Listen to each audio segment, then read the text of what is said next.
Todos tienen su espada. Ábranla. Juan 14:6.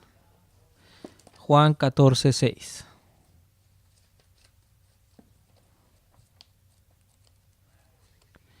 Cuando tenía 16 años, empecé a ir a la iglesia porque mi hermana llegó de un campo cristiano y me dijo, ya soy salva y tú también deberías de serlo, hermano. Y en vez de enojarme, creo que tomé ese mensaje de Dios. Empecé a ir a la iglesia. Empecé a leer la Biblia. No entendía de qué rayos estaba hablando. Y pensaba en aquellos tiempos que si alguna vez llegara a ser predicador, quisiera poder explicarlo. Simple. Y cuando empecé a memorizar escritura, este versículo realmente abrió mis ojos. Yo soy el camino, la verdad y la vida. Nadie llega al Padre si no es por mí. Me han enseñado que Buda, Alá, muchas maneras de ir al Padre. Y que Jesucristo fue tan arrogante al decir que Él era el camino, la verdad y la vida.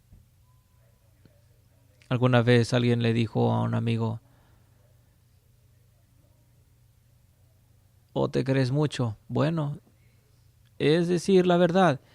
Y él dijo la verdad. Él es la verdad, la vida, y Él es el camino. Quiero hablar acerca de solo Christus, que es traducido Cristo solamente. Uno de las 5 eslogans en latín de la Reforma Protestante. ¿Y por qué en latín? Porque no había Biblia en su propio lenguaje. Tenían que hacerlo en griego o en hebreo. Los escolásticos hablarían latín. No habría Biblia en francés, inglés o alemán. Tendrían que hablar en latín. Solamente los académicos entendían latín. Tenían que tomar la palabra del sacerdote o la palabra de alguien en vez de buscar las escrituras por revelación divina. Gracias a Dios por la reforma. Ahora, Cristo solamente. ¿Qué Cristo? ¿Qué Cristo? ¿Qué Cristo es aquel Cristo y nada más? Este es el siguiente versículo que abrió mi mente, porque mi madre me enseñó que Jesucristo no era Dios, es solamente el Hijo de Dios. Pero en este versículo, Cristo es llamado Logos, la palabra Juan 1:1 y Juan 1:14. Oh Dios, cuando Dios me hizo ver estas dos verdades y que mi madre estaba mal, porque dice en el principio era el Verbo, y el Verbo era con Dios, y el Verbo era Dios, y todas las cosas fueron hechas por Él. Y después podemos ir al versículo 14, dice, y el Verbo se hizo carne y habitó entre nosotros. Dios se hizo carne y habitó entre nosotros. Cuando entendí eso tenía que decírselo a alguien. Y claro que me hice tantos enemigos. Esperaba que estuvieran agradecidos de grandes noticias. Mi padre, mi madre, mi hermana, enojados por esa noticia. Pero era tan reconfrontante. Cristo solamente estaba con Dios. Él era Dios. Todas las cosas fueron hechas por Él. Fueron creadas por Él. Por aquel Dios, hombre. Todas las cosas hechas por medio de Él. es Dios hecho carne, imagen del Dios invisible.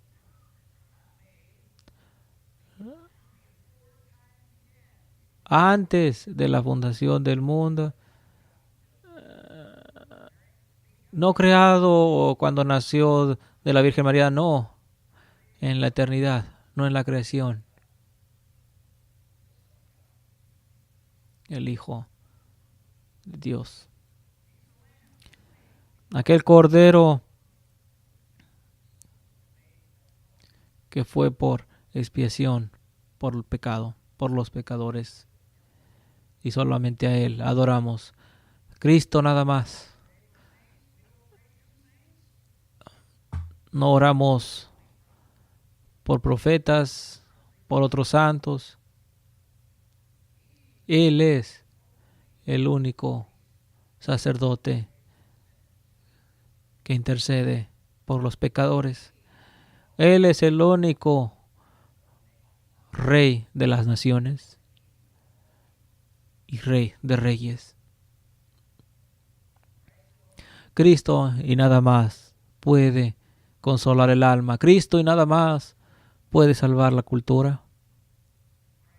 Y Cristo nada más puede salvar el Estado.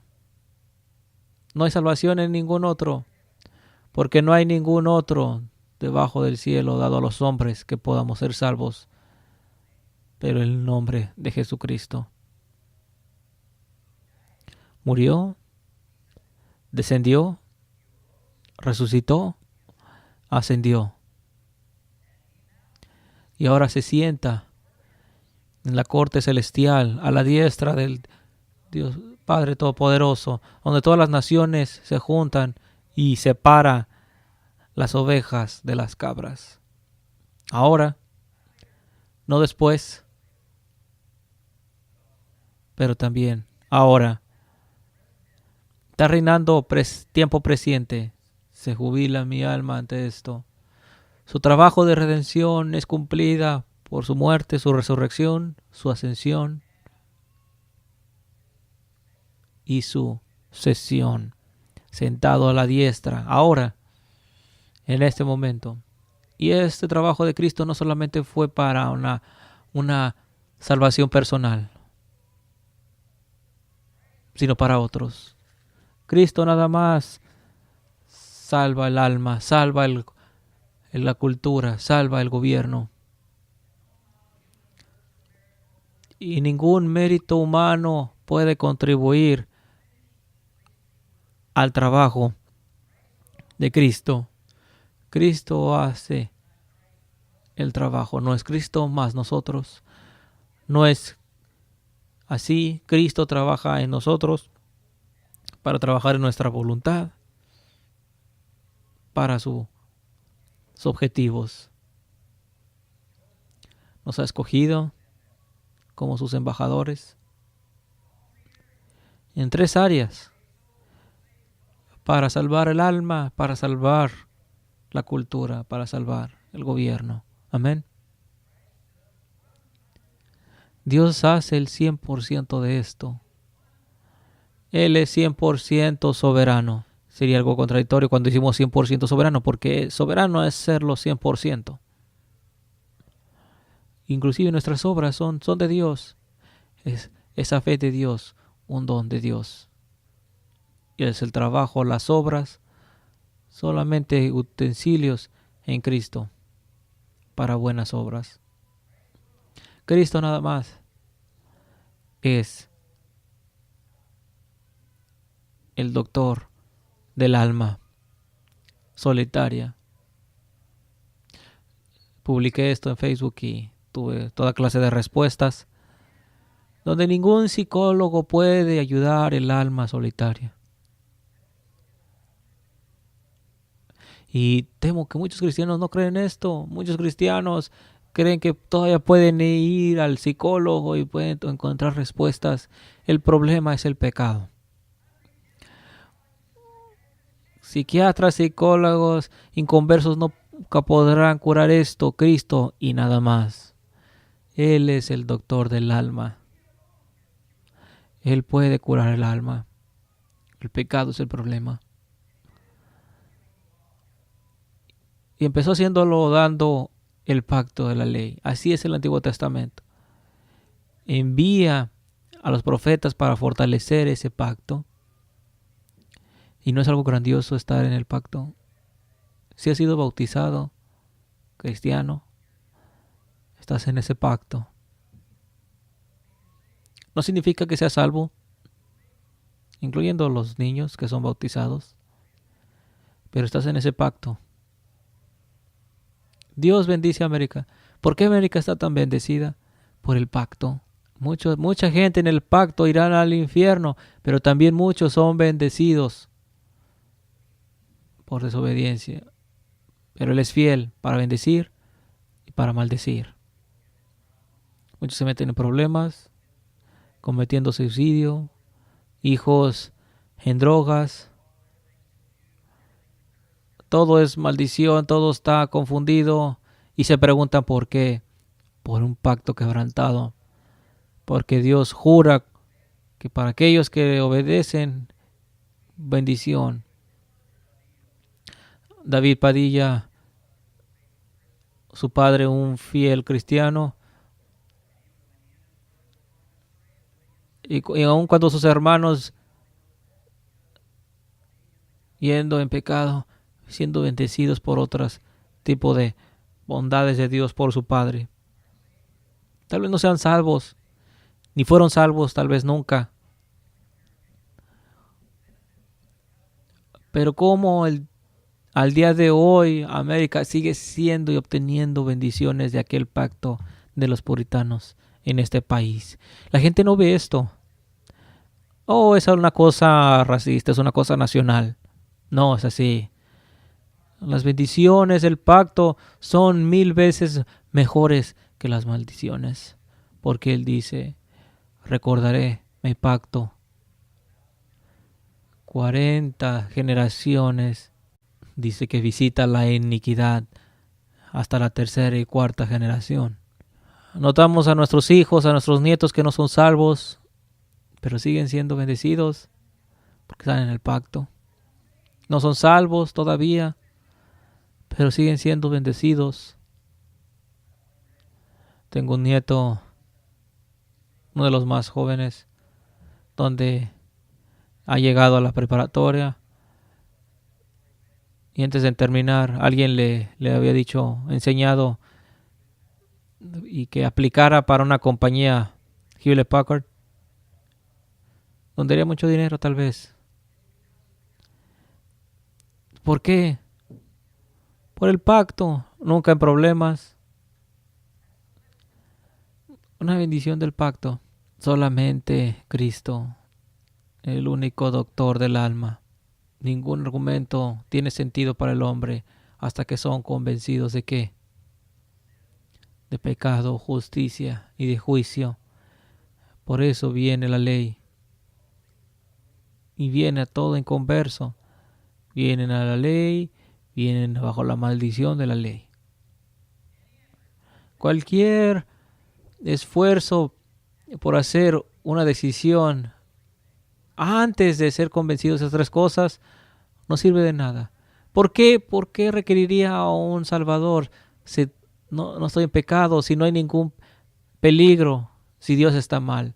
Tiene que ser convencido de pecado, justificar a Dios de que Dios está bien y de un juicio que vendrá. Hay un peligro. Ninguno vendrá a Cristo hasta que sea convencido de tres cosas. Oh, conozco mucha gente que dirías esta oración y ya son salvos. Nunca fueron convencidos. Imposible de creer hasta que somos convencidos de pecado, justicia y juicio. Alguna vez escuché a algún predicador decir, si no son bendecidos, tal vez no son salvos, pero no predicaremos como Ron Smith porque los confundiría. Escucha, no puedes sentirte bien sin antes sentirte mal. Si no hay dolor, no hay ganancia. Déjame decirte, te estarás bendecido, pero necesitas nacer de nuevo al mismo tiempo. Y si te hace sentir mal, bien, porque el Espíritu Santo está para confortar. Y ese es el objetivo. Escucha al Espíritu. Y si es un mensaje incómodo, sintiéndote mal, vendrá un verdadero confort. Resiste ese mensaje. Oh, no estás tan mal. Solamente oraré por ti. Oh, me siento mejor. Se va ese confort exterior por otro guía. ¿Y sabes qué es lo que pasa? Que no se sienten tan mal lo suficiente para necesitar a Cristo. Es como una vacuna, haciéndolos inmunes al Evangelio. Arrepiéntete. Ese es el Evangelio. Ningún mensaje cómodo. Generación de víboras, diría Juan el Bautista. Nunca dirían, alégrate porque eres salvo. Como predicadores, pastores, tenemos una obligación de decirles, porque queremos bendecir, queremos ayudar. No solamente hacerte sentir bien para que seamos gustados. ¿Puedes decir un amén? ¿Puedes decir aleluya? Salvación es solamente por Cristo y no por una invitación. Y ser convencido es poner primero el caballo antes del carro. Es una gracia irresistible. Cristo y nada más. No significa que seamos robots. La salvación es de Cristo y nada más, pero no significa que seamos robots. Dios trabaja en nuestra voluntad. Nos hace querer. Es Dios quien trabaja el querer como el hacer para su voluntad. Porque cada ser humano es esclavo ¿de qué? De lo que cree en su corazón. Cada ser humano. Eres esclavo de lo que crees en tu corazón. Es lo que Martín Lutero escribió en su libro La esclavitud del pecado. Lo que hago no termino haciendo. Se llama la esclavitud de la voluntad. Porque no somos esclavos de lo que creamos en nuestras cabezas. Somos esclavos de nuestra inconsciencia, de nuestro corazón, de nuestro espíritu. A eso somos esclavos. Nuestra naturaleza caída nos esclaviza. Pero Dios trabaja a través de esa voluntad. Cada hombre que peca, Dios no hace que peque. ¿Qué es lo que hace que peque? Lo que cree en su corazón. Su propia naturaleza caída. Lo que hace que peque. ¿Qué es lo que hace una persona que obedece cuando Dios lo convence de justicia, de juicio, de pecado y ve la solución en Jesús? Toma revelación divina. Dios nos ha abierto nuestras mentes y trabaja en nuestra voluntad y hacemos y recibimos la verdad voluntariamente porque Él ha trabajado en nuestros corazones. Así que la esclavitud de la voluntad y hay voluntad libre. Martín Lutero escribió La esclavitud de la voluntad. Jonathan Edwards, La libertad de la voluntad. Ambas ciertas. Él libera esa voluntad. Él libera a aquellos que ha escogido nada más. Y lo hace por medios de revelación divina. Usa la Biblia y el Espíritu Santo para entender su palabra, para verla y creerla. He notado cómo interpreta Pablo a Abraham, nuestro padre. No es Abraham de todos los creyentes, donde le fue contado por justicia. En este versículo, Cristo y nada más.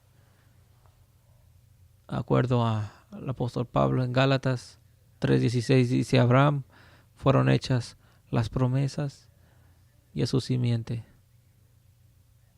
Singular. No dice a sus simientes. En el hebreo, la promesa no se hace a muchos. Hace la promesa a una simiente. A su simiente, singular. Y esa simiente es Cristo. Y Cristo nada más. El único verdadero Israel. Llamamos a los judíos israelitas, llamamos a aquella nación Israel. Pero Dios llama nada más a un Israel. Y aquel que está en Cristo es el verdadero israelita. Creyente en el pacto son israelitas. En Cristo somos israelitas porque estamos en Cristo. No hay tal cosa como siendo un israelita fuera de Cristo. Hablando en términos carnales puedes hablar de sí, de un israelita. Pero en términos espirituales, leyendo la Biblia, tienes que discernir la diferencia. Una interpretación carnal en contra de una interpretación espiritual. Porque Dios no habla en métodos carnales. Usa términos carnales, pero que utilizar una interpretación espiritual. Cristo y nada más. El verdadero israelita. ¿Recuerdan la visión de Ezequiel y los huesos secos? Y Dios dice a Ezequiel, profetiza, es predicar. Los huesos se van juntando, se van haciendo un ejército. Y dice a Dios, esta es la casa de Israel. El nuevo nacimiento, éramos muertos en nuestros delitos y pecados. Escuchamos la palabra de Dios. No hablo de la cabeza, hablo de esto, del corazón. Digamos, levantados de la muerte. La primera resurrección, el nuevo nacimiento. ¿Ok? El nuevo nacimiento. Y Dios dice a Ezequiel, hijo de hombre, esta es la casa de Israel. Todos aquellos que son nacidos de nuevo son la casa llena de Israel. Puedes llamarlos israelitas, puedes llamarlos cristianos, la misma cosa. Es el pueblo de Dios. Cristo y nada más, mediador entre Dios y los hombres. Cristo y nada más. Porque hay un solo Dios y un solo mediador entre Dios y los hombres, Jesucristo hombre. La Iglesia Católica no es el mediador entre Dios y el hombre, y ninguna otra iglesia es. Ningún santo tampoco. Ningún sacerdote. Tenemos una pareja que se volvió al catolicismo recientemente. Y esta es la tentación para mí y para otros. Juzgar los motivos. Pero las cosas secretas pertenecen a Dios y las cosas reveladas es por Dios. ¿Qué es lo que es revelado y lo que no es? Los secretos del hombre no es a nosotros revelado. Lo que es revelado, los hechos que se han ido. Por favor, has escuchado esto y lo otro. Que no te interese qué motivos, porque las cosas secretas pertenecen a Dios. Esas son las evidencias, es lo que es revelado. Déjalo ahí, por favor. Si estás tentado, pídele a Dios, Señor, ayúdame a no especular. Hay una gran tentación por especular. Cristo y nada más el mediador. Esa es la evidencia, ese es el hecho. No es el sacerdote, no los santos, no la iglesia. Cristo y nada más. Cristo y nada más, nuestro gran consolador. Nuestro gran guía. Consejero. Admirable. Príncipe de paz. Padre eterno. Dios fuerte. Isaías 9:6. Hay un camino a Jericó, hay una canción donde solamente hay lugar para dos. Jesús y tú. Me ha puesto solo por muchos tiempos, mi familia dándome la espalda, y créeme, no es nada agradable, me pega, pero es la manera de Dios de ponerme en ese lugar. Pero ¿sabes qué es lo que pasa? Es como un fuego que aquí hace su trabajo. ¿Quieres tener un confort? No vas a nadie. No, es Él el gran consejero. Él es el gran consejero.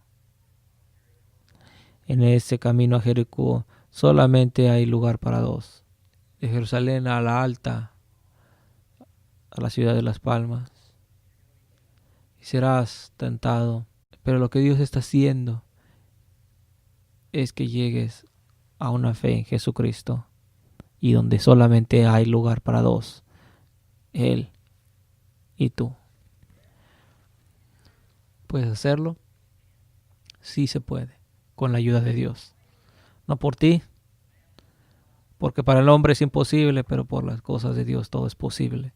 Como David dice en los Salmos, he sido afligido, pero ahora me deleito en tu palabra. Cuando me alejé, fui disciplinado, y esa disciplina hizo tantas cosas buenas.